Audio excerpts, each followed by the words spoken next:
really not rare as a newsstand. They're pretty common.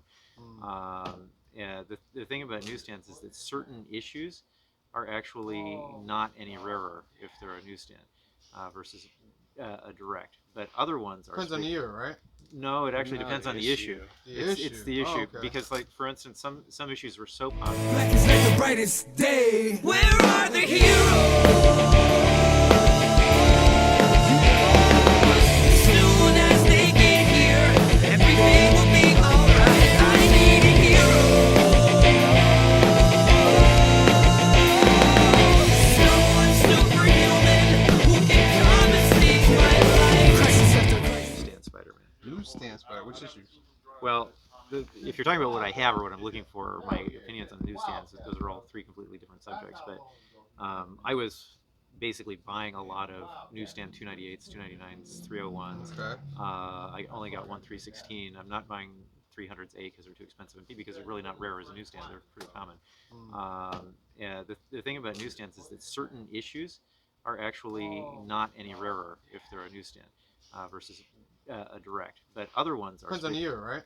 No, it actually depends on the issue. It's the issue. Okay. Because, like, for instance, some issues were so popular that they sold out at the comic book stores, which sent collectors to 7-Eleven, and they bought everything they had. The Amazing Spider-Man 300 I picked up a lot at the 7-Eleven down the street from me. They had a magazine rack, and that's where I got those issues. Yeah. So you'd wind up with a bunch of newsstands. And what was the first Hobgoblin? This 252, right, or 258, something like that. 252 is first the black suit.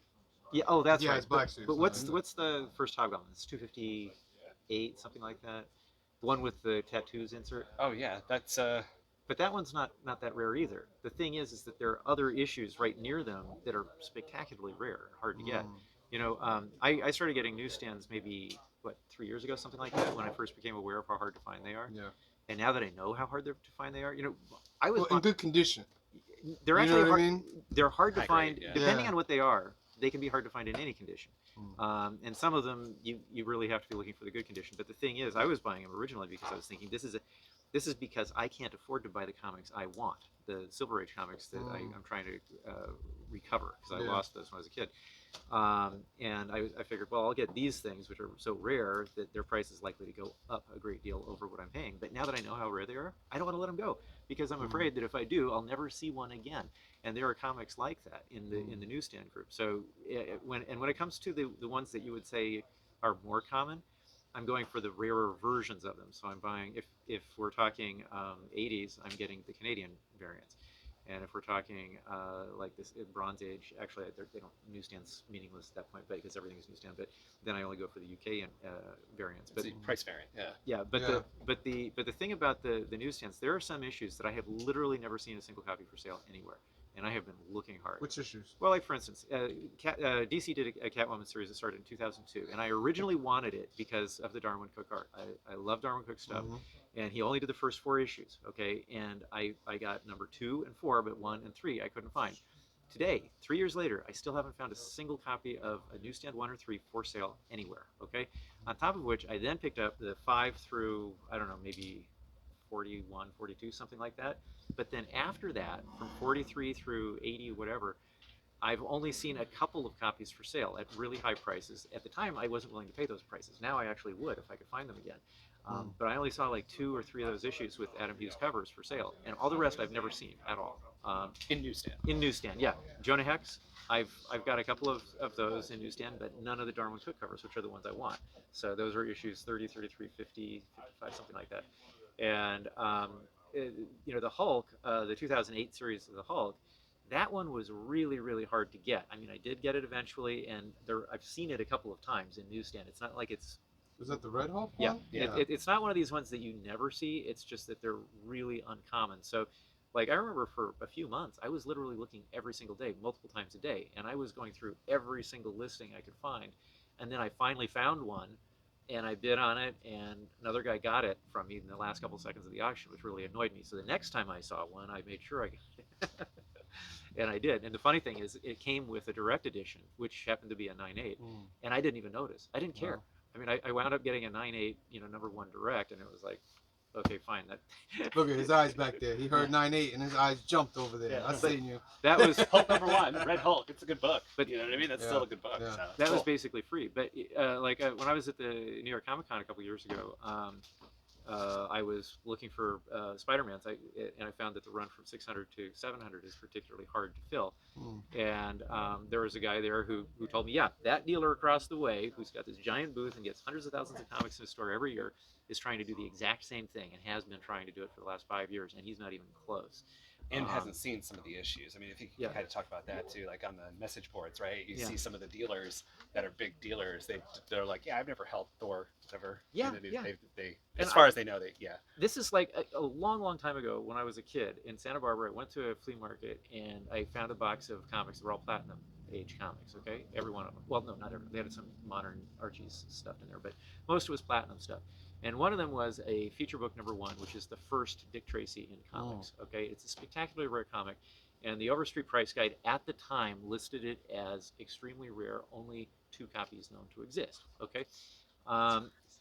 And I paid $50 for the whole box. Now, these things were in rotten condition, and when I use the word rotten, it is exactly the word that applies. Okay, touching that comic was enough to make it turn into dust, basically. Yeah. Okay, it was horrible. So I had to get it in a bag as fast as I could and never open it again. I didn't wind up selling it, and wound up being used as reference for the Dick Tracy movie, Santa Barbara. That's where Warren Beatty lives, and he had his producer Okay. go buy it at the local comic shop as reference for that. But in any event, that thing was really rare. Today, there have been something like, I want to say 8 or 9 of those have been found, and several of them have been graded by CGC. Okay, I have a feeling that these modern newsstands are going to be like that. Okay, that some of these that we never see will eventually come up, but they're still going to be in really tiny numbers. And there's this ongoing debate on the CGC forum that I occasionally participate in, where we've got a couple of guys who are absolutely highly annoyed by anyone who pays a premium for a newsstand or thinks they're special in any way, because I don't know what this guy seems to have an emotional attachment to directs. I don't know what it is, but the thing is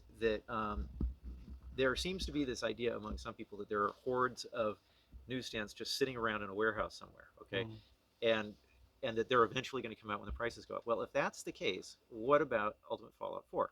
Ultimate Fallout 4, I did a lot of research on this, and I looked that up in every possible auction site I could find, and I found it was in the neighborhood of 1,500 copies of Ultimate Fallout 4 that were for sale on that particular day in all those venues. 0 copies were newsstands. 0. That comic was selling for $4,000 to $15,000. No, not $4,000 to $8,000. Right. And I was thinking of a different comic, but 4 to 8 grand. That's definitely worth enough money to pull it out of the warehouse. If you've got like 100 of them, like, yeah, If you just happen to have, you know, if you've got a box of those in the warehouse, you're pulling them out at that price point. So if I go through all these auctions, I find 1,500 auctions, and none of them are that issue. That means this thing is outrageously rare. On top of which, I did find all these second printings, okay, second printings, and those are supposed to be like pretty rare. They command a premium as well. Yeah, they do. And, The white cover you're talking yeah, about, right? yeah, and those were actually relatively common. I mean, out of the 1,500 comics there, I seem to recall it was about like 80 or 90 of them were this second printing. Okay, but 0 copies of the newsstand. So yeah, I'm really curious about this. The thing is, sometimes something can be so rare that it's actually not worth anything because you can't really collect it very easily. You know what I'm saying? And I'm getting to that point with like Catwoman. You know, originally I didn't care about the series. All I wanted was the first 4 issues. But as I was trying to buy them, what would happen is I'd see a lot of like 30 of them for sale, and mixed into the 30 comics, there'd be like 3 newsstands. So I'd pay for all 30 of the comics so I could get those couple of newsstands, right? And so I eventually wound up filling in all these other copies of Catwoman, which I suppose is not a particularly exciting title, but it has made me highly aware of how spectacularly rare this thing is. And the same thing goes for a lot of other DCs, like Swamp Thing. I've never seen any newsstand Swamp Things. Okay. Wait a minute. No, I take that back. I did find one about 2 years ago and I bought it, but that's it. Okay. And the other thing that's really I've seen some Swamp Things that are newsstand. Yeah, but they're not real common. And No, I would say they're not common though. Yeah, and in the middle of all this, we've got something else that's kind of interesting. Is you're familiar with the Star Wars #1 35-cent price variant, right? That's a $50,000 comic. Okay, are you aware of the 1999-2000 price variants at Marvel that are even rarer than that? Really? Yeah. So this is they took 6 titles: Spider-Man, Hulk, Thor, X-Men, Cable. What's the last one? There's another one. I can't believe it. Fantastic Four, right? Oh, Okay. the FF got the. Yeah. So they took those 6 titles, and for 3 issues each, just at the end of 1999 and just at the beginning of 2000, they made 2 price variants for each. So they're $1.99 is the normal price, $2.29 and $2.49. Okay, and they're only in the newsstand version. Okay, so if you try to find these things, you're going to find that these are basically no-see-ums. Okay, especially the $2.29 price variants. Now, in my case, I got really lucky. One seller happened to have all 3 of the Spider-Man ones, all in basically 9.8 condition. And I can't say that because I sent them to CGC, and I now know they're not 9.8s; they're like 9.6s. But That's what I meant. yeah, but I managed to get those all from one person. But I've been looking for over a year and a half before I saw those for sale. But the Fantastic Fours, I've got one of them, 1 out of 9 variants actually, because what it is you've got 3 issues and each one has 3 price variants, right? So that's 9 each.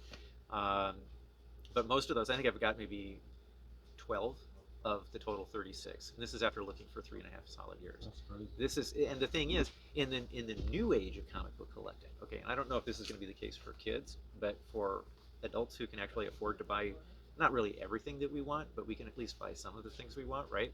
It's no fun to go online and be able to find everything you want at your fingertips. It just isn't that interesting to me. So if I've got $50 and my comic costs $50, it's always right there.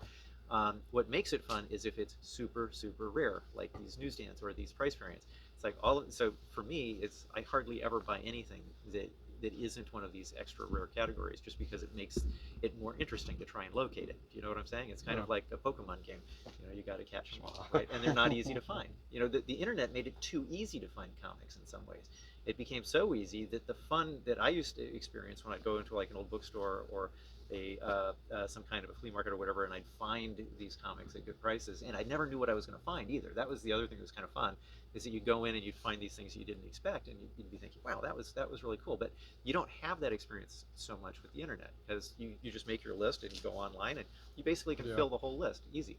But that's not true with the stuff I'm talking about here. This stuff you have to really look, and even if you find it, it's no guarantee you're going to get it. I've many times actually lost auctions that I would have been perfectly happy to pay more money to win, but it just didn't occur to me that I'd have to. And you look like you need to push your button there because you're running out of time. Yeah, go. This world has been through chaos. I pick my sword up and fight.